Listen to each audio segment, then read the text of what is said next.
Hello guys, Indian Overseas பேங்க்கோடைய எல்பிஓக்கான notification release பண்ணியிருந்தாங்க. நீங்கள் எல்லாரும் அதை பார்த்துருப்பீங்க. நீங்கள் ஒரு பிகினராக இருக்கீங்கன்னா நோட்டிஃபிகேஷன் வந்தால் அதில் என்னென்ன டீட்டெயிலாம் நமக்கு இம்பார்ட்டன்ட், நோட்டிஃபிகேஷன் எப்படி அனலைஸ் பண்ணணும், நோட்டிஃபிகேஷனில் என்னென்னலாம் பார்க்கணும் அப்படின்றது தான் இந்த வீடியோவில் நம்ம தெளிவாக பார்க்க போகிறோம். நீங்கள் இந்த சேனலுக்கு புதுசாக இருந்தீங்கன்னா மறக்காமல் சப்ஸ்கிரைப் பண்ணிவிட்டு பக்கத்தில் இருக்க பெல் ஐக்கானை அழுத்தி வச்சுக்கோங்க. இப்போது ஒரு பிகினருக்கு நமக்கு நோட்டிஃபிகேஷன் வந்தால் என்னென்னலாம் தேவை? ஃபஸ்ட்டு அப்ளை பண்ணுற டேட், எப்போ ஸ்டார்ட் ஆகி எப்போ முடியுது. அடுத்ததாக எவ்வளோ வேக்கன்சி விட்டுருக்காங்க, தமிழ்நாட்டுக்கு எவ்வளோ வேக்கன்சி வந்திருக்கு அப்படின்றத பார்க்கணும். அடுத்ததாக நம்ம பார்க்க வேண்டியது எஜுகேஷன் குவாலிஃபிகேஷன், அப்புறமா ஏஜ் லிமிட் என்ன கொடுத்துருக்காங்க அப்படின்றது. நெக்ஸ்ட்டு எக்ஸாமோடைய பேட்டர்ன், ப்ரிலிமினரி இருக்கா, மெயின்ஸ் இருக்கா, செக்ஷனல் டைமிங் இருக்கா, செக்ஷனல் கட் ஆஃப் கொடுத்துருக்காங்களா அப்படின்றது எல்லாத்தையுமே நீங்கள் அனலைஸ் பண்ணி பார்க்கணும். எக்ஸாம் பேட்டர்ன் பார்த்ததுக்கப்புறமா எக்ஸாம் ஃபீஸ் என்ன அப்படின்றத பார்த்துக்கோங்க. நெக்ஸ்ட்டு எக்ஸாம் சென்டர்ஸ் எங்கெங்கெல்லாம் இருக்குது அப்படின்றதையும் பார்த்து வச்சுக்கோங்க. நீங்கள் பிகினராக இருந்தீங்கன்னா நீங்கள் ஸ்ட்ரிக்டாக ஃபாலோ பண்ண வேண்டிய ஒரு விஷயம் இருக்குது. என்னென்னா ஃபோட்டோ, சிக்னேச்சர், தம்பு இம்ப்ரெஷன், ஹேண்ட் ரிட்டன் டிக்ளரேஷன், இதோடைய ஃபார்மெட்லாம் என்னன்றதை தெளிவாக பார்த்து முன்கூட்டியே ரெடி பண்ணி வச்சுக்கோங்க. ஹேண்ட் ரிட்டன் டிக்ளரேஷன் பொறுத்த வரைக்கும் எஸ்பிஐக்கு ஒரு மாதிரியும் மற்ற எக்ஸாமுக்கு ஒரு மாதிரி இருக்கும். ஸோ ஒரு பெட்டர் எந்த நோட்டிஃபிகேஷன் வந்தாலும் ஹேண்ட் ரிட்டன் டிக்ளரேஷன் என்னன்றதை பார்த்துட்டு அதுக்கேற்ற மாதிரி நீங்கள் உங்ககிட்ட இருந்தால் அதை அப்லோட் பண்ணிக்கோங்க. ஓகே, இந்த நோட்டிஃபிகேஷன் பார்த்துட்டு வரும்போது ஃபோட்டோ, சிக்னேச்சர் இதை பற்றிலாம் இன்னும் இன்டெப்த்தாக பார்க்கலாம். இப்போ நான் சொன்ன ஆர்டரில் எப்படி நோட்டிஃபிகேஷனை நம்ம பார்க்குறது அப்படின்றத பார்க்கலாம்.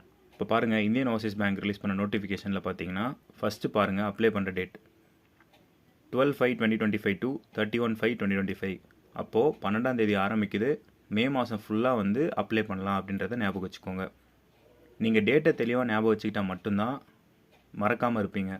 ஓகே, இந்த மந்த் எண்டில் முடியுது அப்படின்றது ஞாபகம் இருந்துக்கிட்டே இருக்கும். ஸோ நீங்கள் அதுக்குள்ளே அப்ளை பண்ணிடலாம். அடுத்ததாக நம்ம பார்க்க வேண்டியது வேக்கன்சிஸ். எத்தனை வேக்கன்சிஸ் கொடுத்துருக்காங்க, தமிழ்நாட்டுக்கு எவ்வளோ வேக்கன்சி இருக்குது அப்படின்றத பார்க்கலாம். 260 வேக்கன்சி கொடுத்துருக்காங்க. எஸ்சிக்கு 39, எஸ்டிக்கு 19, ஓபிசிக்கு 70, இடபிள்யூஎக்ஸ்க்கு 26 வேக்கன்சி பார்த்தாச்சு. நெக்ஸ்ட்டு நம்ம பார்க்க வேண்டியது என்ன சொன்னேன், எஜுகேஷனல் குவாலிஃபிகேஷன் அண்ட் ஏஜ். ஒரு டிகிரி நீங்கள் முடிச்சிருந்தாலே போதும் இந்த எக்ஸாமுக்கு எலிஜிபிள். ஓகே, ஏஜ் லிமிட் என்ன, 20 வயசுலேருந்து 30 வயசு வரைக்கும் அப்ளை பண்ணலாம். இதான் என்னோடய டேட் ஆஃப் பர்த். நான் இந்த வருஷம் பிறந்திருக்கேன், என்னால் இந்த எக்ஸாம் எழுத முடியுமா, நான் எலிஜிபிளான்னு சொல்லிட்டு எல்லார்ட்டையும் போய் கேட்டுட்ருக்காதீங்க. இவங்களே கொடுத்துருக்காங்க. 1/5/2005க்கு அப்புறம் பிறந்திருக்கக்கூடாது, 2/5/1995க்கு முன்னாடி பிறந்திருக்கக்கூடாது. மேக்ஸிமம் 30 இயர்ஸ் இருக்கீங்க அப்படின்னா உங்களுக்கான ஏஜ் ரிலாக்ஸேஷன் என்ன அப்படின்றத பார்த்துக்கோங்க. எஸ்சி எஸ்டியாக இருந்தீங்கன்னா 5 வருஷம் வரைக்கும் எக்ஸ்ட்ரா எழுதலாம், 35 வரைக்கும். ஓபிசியாக இருந்தால் 33 வரைக்கும் எழுதிக்கலாம்.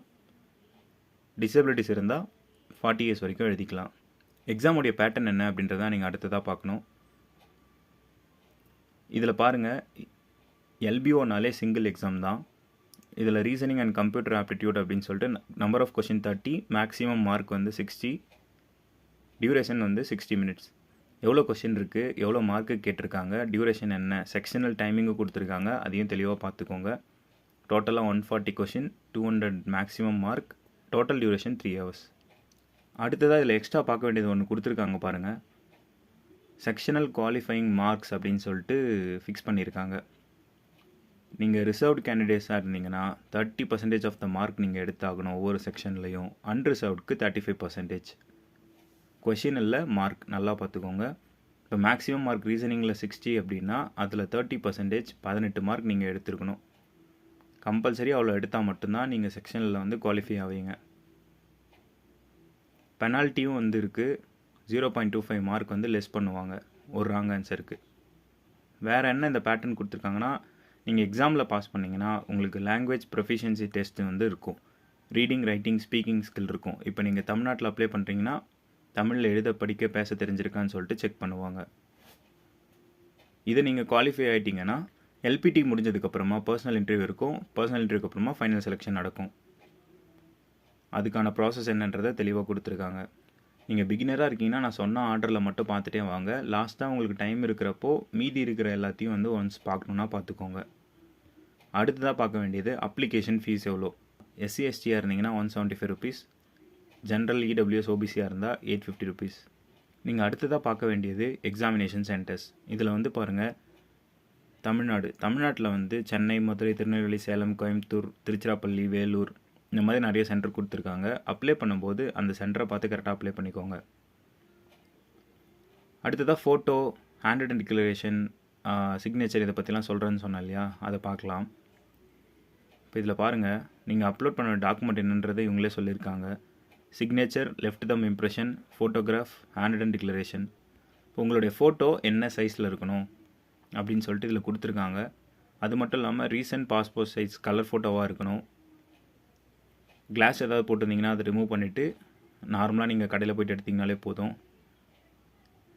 கரெக்டாக இருக்கும். கேப்சர் பண்ணிவிட்டு இவங்க சொல்கிற சைஸ்க்கு ரீசைஸ் பண்ணி வச்சுக்கோங்க.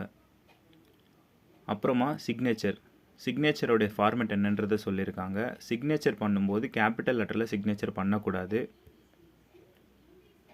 பிளாக் இங்க் பென் வச்சு தான் சிக்னேச்சர் பண்ணணும் அப்படின்றத சொல்லியிருக்காங்க. அடுத்ததாக லெஃப்ட் தம் இம்ப்ரெஷனுக்கும் என்ன சைஸ் இருக்கணும் அப்படின்றத சொல்லியிருக்காங்க. ஸோ நீங்கள் தம் இம்ப்ரெஷன் வச்சுட்டு ஸ்கேன் பண்ணிவிட்டு ஒரு ஃபோட்டோ எடுத்துகிட்டு ரீசைஸ் பண்ணி வச்சுக்கோங்க. அடுத்ததாக முக்கியமான விஷயம் நீங்கள் பார்க்க வேண்டியது ஹேண்ட் ரிட்டன் டிக்ளரேஷன். எஸ்பிஐக்கு ஒரு மாதிரி இருக்கும், நார்மல் ஐவிஎஸ் எக்ஸாமுக்கு ஒரு மாதிரி இருக்கும். ஸோ அந்த என்னென்ன ஃபார்மேட்டில் இருக்குதுன்னு பார்த்துட்டு அந்த சைஸ்க்கு ரீசைஸ் பண்ணி வச்சுக்கோங்க. எழுதி ஃபோட்டோ எடுத்து எந்த எக்ஸாமுக்கு என்ன ஃபார்மேட் கேட்குறாங்களோ அதை அப்லோட் பண்ணிடுங்க.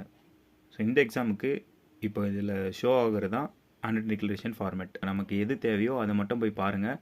அதுக்கப்புறம் எக்ஸ்ட்ரா என்னென்ன விஷயங்கள் சொல்லியிருக்காங்கன்றதையும் நீங்கள் பார்த்துக்கோங்க. இப்போ இதில் எலிஜிபிலிட்டி சொன்னோம் இல்லையா, எஜுகேஷன் குவாலிஃபிகேஷனில் வந்து பார்த்திங்கன்னா ஒரு சில டைம் டிகிரியில் இத்தனை பர்சன்டேஜ் இருக்கணும், 60% அபோவ் இருக்கணும் அப்படின்லாம் சொல்லியிருப்பாங்க. ஸோ அதுக்காக அதை இன்னும் கொஞ்சம் தெளிவாக நீங்கள் பார்த்துக்கணும். ஒன்ஸ் நோட்டிஃபிகேஷன் எப்படி பார்க்கணும்னு நீங்கள் தெரிஞ்சுக்கிட்டிங்கனாலே ஆட்டோமேட்டிக்காக வந்து நோட்டிஃபிகேஷன் ஃபுல்லாக ரீட் பண்ண ஆரம்பிச்சிருங்க.